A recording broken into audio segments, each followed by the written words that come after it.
And one of the simpler ways is knowing that there will be behaviour control. So, you know, that's the behaving how you dress, what you eat, where you go, who you mix with, all of that. So it's about virtually everything in your behaviour for the given day, or for the, you know, each day. Then there's information. So if we think of BITE, behaviour control, information control, thought control, and emotional control. So information control is really very damaging, because information is the fuel that we need to make decisions in our life. Imagine going for a job and thinking, that sounds wonderful, but you've only been given half of what you have to do. You don't know the rest of that information. Well, cults do this. They give you a little bit of information and control the rest of the information. So you aren't able clearly in your mind to use the information you don't have, to assess it at the beginning. If you'd known everything you had to do to be a good member of a spiritual cult, or a cult that's professing to have truth in another area of that. So information control is by cutting off families again, and cutting off friends. It's controlling what information you get, and you're told that it could be the devil trying to get in and stop you from being more in tune with the spiritual group that you're in, whether it be through a Christian, through a Buddhist, through a, you know, any of the major religions that have split off into being a cult, or even made up people's ideas. So that's a good one. Thought control. Now you think, well, why are my thoughts controlled? Because if you start to think about something that's negative, that's evil. You have to put it back to saying, my leader has the truth. I must obey. I must get with it. And certainly in the Moonies, or the Unification Church that was around and very big in the 1900s, really late 1900s, they would have to chant, crush Satan, crush Satan, crush Satan. So you see how your thoughts are no longer your own, in that you can't go further with that. So the thoughts, and then the emotions. The emotions are very much a way that people are controlled through emotional manipulation.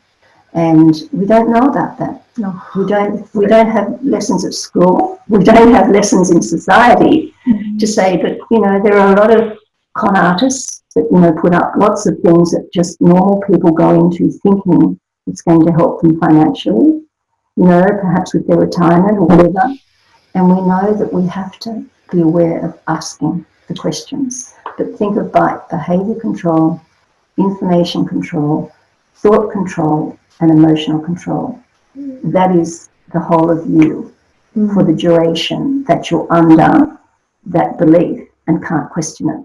So yes, you can question. They have little bits of truth, and you can keep the little bits of truth, but you have to question everything, and then gather back what you think is absolute, in being able to look at it in a critical manner and check it out, you know, in a way.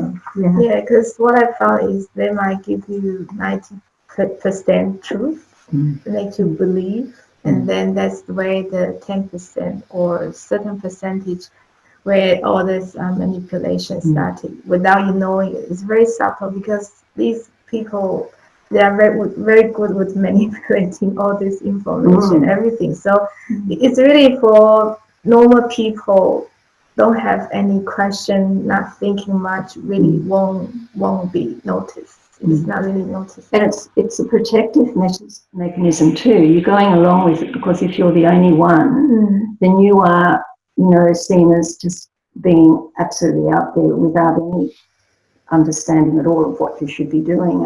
And peer pressure. I mean, we know that there's been studies done where students have been brought in, and it's been a study to see how many change their mind about a simple test, which is lines on a piece of paper to see if their eyesight, and we want to know people that are getting these right.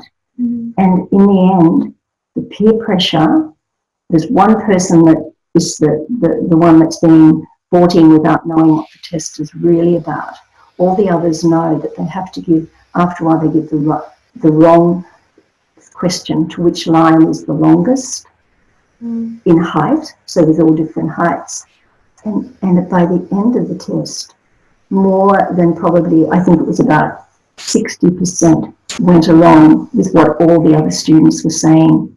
And that was within just, an hour or something, or just for the duration. So you can understand that we don't want to be the odd person out. So we want to be, in a way, we want to be with everyone. If they're believing it, then they're intelligent people. So why would I go against that?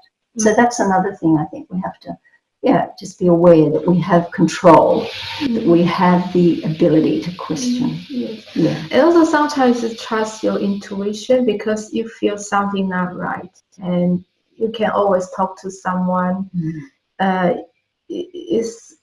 Sometimes the outsider can see clearer than yourself.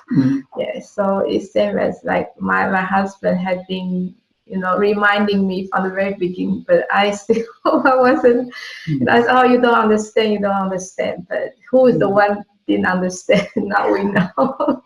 Exactly. And sometimes people can be really down on themselves and feel really bad that they didn't listen. But I think the greater lesson is that you've learned something, that you can help others, and that's the experience of CIFS. We've all undergone someone that we've loved being in a cult and being taken away by those methods that we're talking about. So, you can use it for a greater purpose, as you're doing in a way, to spread the word that, just check things out, and which is great. So we know how some cult group they've been operating. Can we also know what sort of people are the easily targets in terms of for the cult group to aim for? Yeah, that's a good one, because I think at some time in our life we're all searching for something that's vulnerable. A lot of people who've moved away from the country area and have gone to the city, and they find it really hard to make friends and get in with a group of people that are like-minded or at least have similar interests.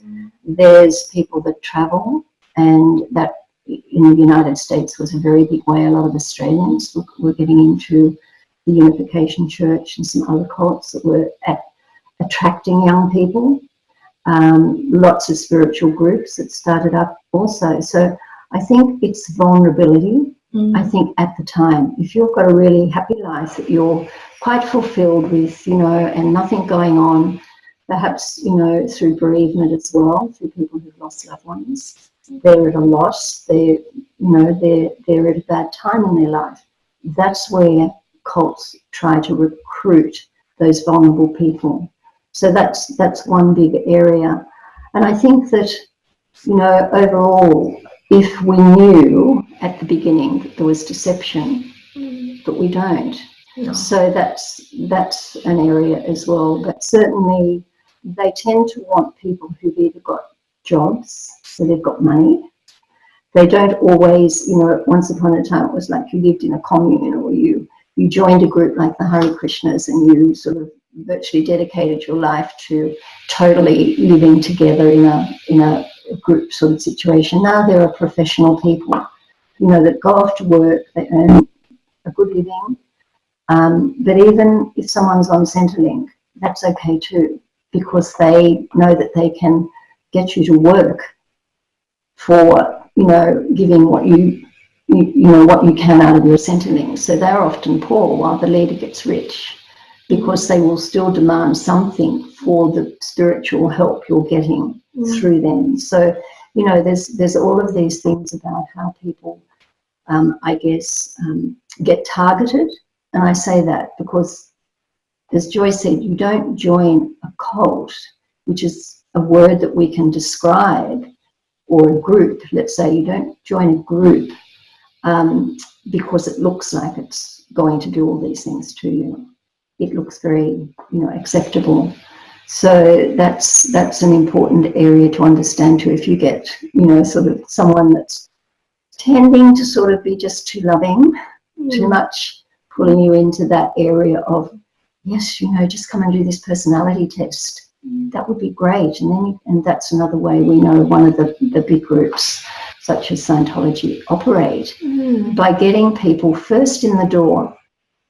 And then from then on, as I said, those other types of thought reform techniques are there working. Lots of people, like for myself, why I get involved is because I was seeking for spiritual development, you know, like a spiritual growth, spiritual awakening. But of course, they provide what you need. But normally, if you go to normal workshop, when you finish, you finish, and then it's okay because they offer some you learn, but that's fine. But when they start to engage to you into deeper level, like how you think, how you live your life, is something you need to be aware of, because that's where the control start getting in. Because the group I joined at the beginning, they tell you you are the sovereign being. But then slowly, they start to make their own, give you a different direction. And because already you believe, you trust them, so it just takes spoon feed you to take whatever they give to you. And it's, oh, maybe there's some new information I didn't know, and I just took it. And just slowly go into the traps. So and the rules change. Yes, that's the rules change. Yes. There's times that you feel like, wow, this is great. You know, you've been given a bit more freedom. And then I know the group my daughter was in, it was like they suddenly restricted where people could go between boundaries in a way. And that's all part of the thought reform of what's happening in your head at the time, that you'll be in trouble if you don't obey a rule that doesn't mean anything. But then they'll change that again. So, you know, there's changes, there's things you can't get your head around. It's just too much to even try to work it out. So you just go along with it to keep the calmness and the feeling like you're going to be okay, surviving in this atmosphere, and shut out those doubts that probably came and went. Because if you doubt too much, then, you know, you're going to be targeted. Yeah, I think that the change of rule is really a good indicator, you know, because if you are sharing something is the truth, as you said, why you change it? It should be straight. It should be all the way from the very beginning. So if it's changing what you're saying, that means then what's the first version you gave me? What is that? Exactly. And groups will talk about love a lot. And especially in split away groups of maybe Christian or other groups that have basically that feeling that, you know, love your neighbour as you love yourself, do unto others as you would want to do to them to do to you, you know, do that kind and loving thing. But love's changed into another way. So their type of love would be even using some physical dimension. Say for instance, in a group that my daughter was in, if someone's grandparent died or a sister was having a wedding in another place, they would be banned from going to that as punishment in a way, because they've changed the rules. You didn't do well enough. So you have to now forego, unless you go out, and some of them are recruiting on the streets, get more people into your group. So can you see that love is turned upside down? It's, well, I'm loving you by punishing you. Now we don't as a loving society use punishment when you've done nothing wrong, but their rule is sacrosanct. It's above everything. You must obey what I'm saying, because I am the spiritual source, only the spiritual source that you can really find your past and your future. And I think a true spiritual leader, I don't say they are not good spiritual leader right there, but another indicator you can see is the love and compassion, how they practice. If the love is conditioned, it's not really love, you know, because provided if you don't follow this, then you don't get the love you have. So this is another indicator. If you make mistakes, so what? Because we learn from mistakes, but if they're using that to target you, to manipulate you, or you make you feel guilty, there's something behind it to think about. Exactly. And the thing that's very telling is when people do choose to leave, whether it's through the information that they've got so that they can start to really critically look at what they had to do while they're in the cold, or whether it's because she was so, so exhausted